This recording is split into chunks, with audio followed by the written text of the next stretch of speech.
आप जब ये वीडियो देख रहे होंगे उतनी देर में देश का एक शख्स एक खास वजह से खुदकुशी कर चुका होगा। वो शख्स मेरे पड़ोस का हो सकता है और शायद आपके पड़ोस का भी।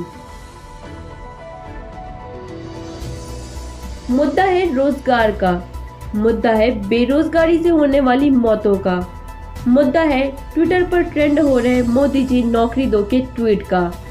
हर एक घंटे में ऐसे खुदकुशी करने वालों में एक नया नाम जुड़ता जाता है।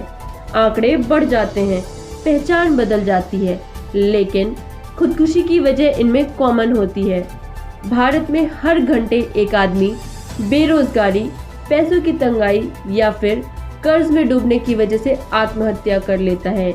ये आंकड़े हमें NCRB यानी नेशनल क्राइम रिकॉर्ड ब्यूरो से मिलते हैं और NCRB के 2019 के आंकड़ों के मुताबिक देश में करीब 1,30,000 लोगों ने आत्महत्या की, जिनमें 11,238 यानी कि करीब 9% आत्महत्याएं रोजगार न मिलने की वजह से हुई हैं।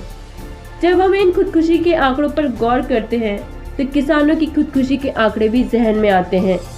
आज से 10 साल पहले किसानों की खुदकुशी के मामले हमारे लिए बहस का हिस्सा हुआ करते थे। किसानों की आत्महत्याएं कैसे कम हो, इस बात पर चर्चा होती थी। उन सरकारी नीतियों, उन कर्ज की व्यवस्थाओं की आलोचना होती थी जिनकी वजह से किसानों को आत्महत्याएं करनी पड़ती थीं। अब किसानों से भी ज़्यादा बड़ा आंकड़ा उन आत्महत्याओं का है जिसकी वजह नौकरी ना मिल पाना है। यह आंकड़े आपको सोचने पर मजबूर कर देते हैं। बेरोजगारी का आंकड़ा बढ़ने की वजह से आत्महत्या का यह आंकड़ा और बढ़ता जा रहा है और साथ ही साथ बढ़ता जा रहा है युवाओं का गुस्सा, जिनको नौकरी के नाम पर पकौड़े तलने को कह दिया जाता है।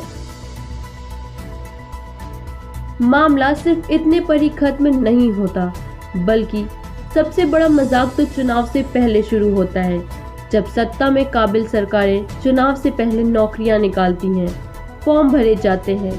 देश के लाखों युवा सरकारी नौकरियों के वादे के पीछे तैयारियों में रातों की नींद तक छोड़ देते हैं और फिर परीक्षा का इंतजार करने लगते हैं। मान लीजिए कि गलती से कहीं परीक्षा हो भी जाए तो नतीजे लटका दिए जाते हैं और अगर कहीं नतीजे आ भी जाए तो ज्वाइनिंग देने में सरकार कई अड़ंगे लगा देती है।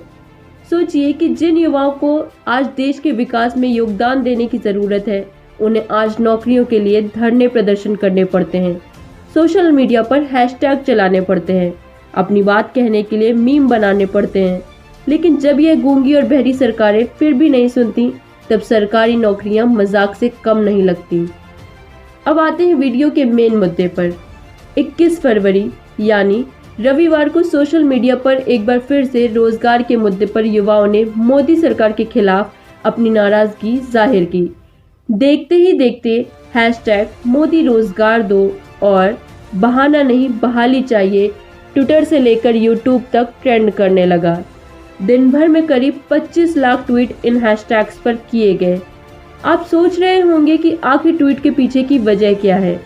तो वजह है SSC CGL 2019 के टियर 2 का रिजल्ट। ये टियर 2 परीक्षा क्या है और इसे लेकर छात्रों को क्या परेशानी है, इस पर भी आएंगे, लेकिन पहले SSC CGL के बारे में जान लेते हैं। SSC यानी स्टाफ सिलेक्शन कमीशन। SSC का काम होता है सरकारी विभागों के लिए भर्ती कराना। इसके लिए SSC 3 अहम एग्जाम कराती है। पहला MTS यानी मल्टीटास्किंग स्टाफ एग्जामिनेशन। ये एग्ज़ाम अलग अलग मंत्रालयों और विभागों में ग्रेड C की भर्ती के लिए होता है। जबकि दूसरा है CHSL यानी combined higher secondary level examination. इससे केंद्र सरकार lower divisional clerk, postal assistant, code clerk और डाटा एंट्री ऑपरेटर जैसे पदों के लिए भर्ती कराती है। और तीसरा होता है CGL यानी कंबाइंड ग्रेजुएट लेवल एग्जामिनेशन, जिसके जरिए केंद्रीय मंत्रालयों और विभागों में B और C ग्रेड के अधिकारियों की भर्ती होती है। ये परीक्षाएं 4 चरणों में होती हैं। टियर 1 और 2 में एग्ज़ाम ऑब्जेक्टिव होता है। टियर 3 एग्ज़ाम डिस्क्रिप्टिव होता है, इसमें निबंध और लेटर लिखना होता है। टियर 4 का exam computer based skill test होता है। तो हुआ यूं कि CGL 2019 की टियर 2 की परीक्षा 15, 16 और 18 नवंबर 2020 को हुई थी। रिजल्ट आया 4 दिन पहले 19 फरवरी को। जैसे ही अभ्यर्थियों ने रिजल्ट देखा, सोशल मीडिया पर कैंपेन शुरू हो गया।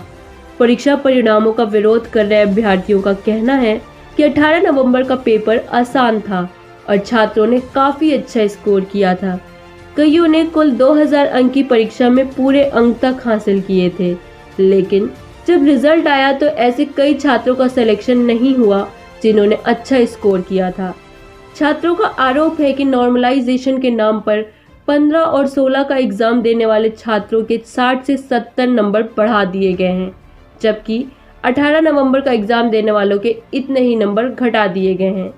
यानी एसएससी का ये हाल है कि वो एक परीक्षा 3 दिन में कराती है, लेकिन एसएससी के एक्सपर्ट्स तीनों पेपर्स का स्टैंडर्ड एक जैसा नहीं रख पाते और फिर एसएससी को भी कबूलना पड़ता है कि एक पेपर ज़रूरत से ज़्यादा आसान हो गया था। एसएससी के खिलाफ छात्रों का ये गुस्सा सिर्फ सीजीएल 2019 एग्ज़ाम को लेकर ही नहीं था, कई वजहों में ये एक वजह थी। इसके अलावा छात्रों की डिमांड लिस्ट में सीटें बढ़ाने, फाइन एंड फेयर एग्ज़ाम और वेटिंग लिस्ट जैसे मुद्दे भी शामिल